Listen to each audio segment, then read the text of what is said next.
And in the middle we have Gad, the warrior on the frontier. And the shift from Dan to Gad is immediate and visceral. Where Dan's window is dark and centered on a candelabrum, the instrument of light and stillness, Gad's window is full of movement, weapons, spears, shields, the imagery of battle on every side. And Chagall painted Gad's window as a warrior's window, the tribe whose entire existence was defined by the fight. Jacob's blessing over Gad is the shortest and the most punchy in the chapter of Genesis 49. Raiders shall raid Gad, but he shall raid their hills. That's it. That's the whole blessing. 11 words in English. Raiders shall raid him, and he shall raid at their hills. Attack and counterattack. Pressure from every side and pressure returned. The warrior who is never not in a fight. And Moses expands on this in Deuteronomy 33. Blessed is he who enlarges Gad. Gad crouches like a lion. He tears off arm and scalp. He chose the best of the land for himself, for there a commander's portion was reserved.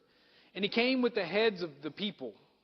With Israel he executed the justice of the Lord and his judgments for Israel. Crouches like a lion. Tears off arm and scalp.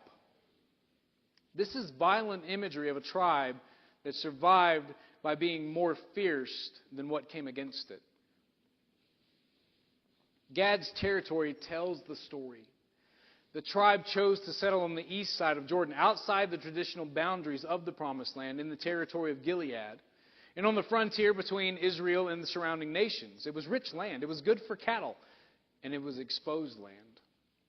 No natural buffer. No protected center. The frontier where the enemies came first, and Gad chose it.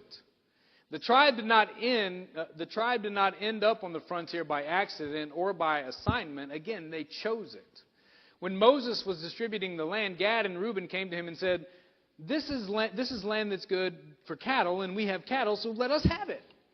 And Moses agreed, with the condition that they would cross the Jordan with the brothers and fight for the land on the other side before returning to settle on the east. And they agreed, and they kept their word.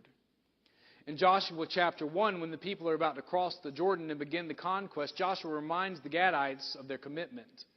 And they respond, all that you have commanded us, we will do.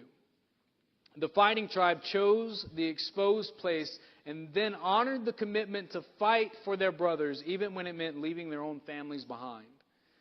This is the theology of Gad's window. You see, the weapons are not the problem. The fighting is not the failure. The tribe that chose the frontier and honored its commitment to fight for others, even at the cost of itself, is a picture of something the New Testament will articulate explicitly. Paul in Ephesians 6 describes the Christian life in the language of Gad's window. Put on the full armor of God. Take up the shield of faith, the sword of the Spirit, the breastplate of righteousness, and stand. Having done all, stand. The frontier is not a mistake. The exposed place is sometimes the calling. And the tribe that is pressed on every side but presses back.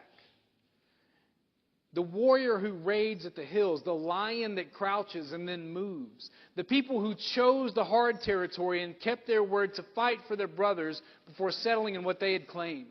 Gad's weapons and Chagall's windows are not a warning. They're actually an invitation. You see, not every believer is called to the center. Some are called to the frontier.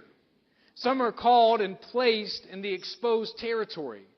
The hard marriage, the difficult workplace, the neighborhood nobody else wants, the community the rest of the church has written off. And the calling of the frontier is not to lament the exposure, but to fight faithfully in the place that you chose or replace. Raiders shall raid Gad, but Gad shall raid at their hills. The fight is real. The pressure is real. The exposure is real, but the warrior crouches like a lion. And when the moment comes, moves. Moses blesses the Gadites with a remarkable word. He executed the justice of the Lord. The justice that Dan was supposed to deliver from the seat of the judge, Dan brought forth from the serpent's ambush. The justice that failed in Dan found its expression in Gad. The tribe that chose the frontier and fought faithfully executed the justice of the Lord in the wilderness where justice was most needed.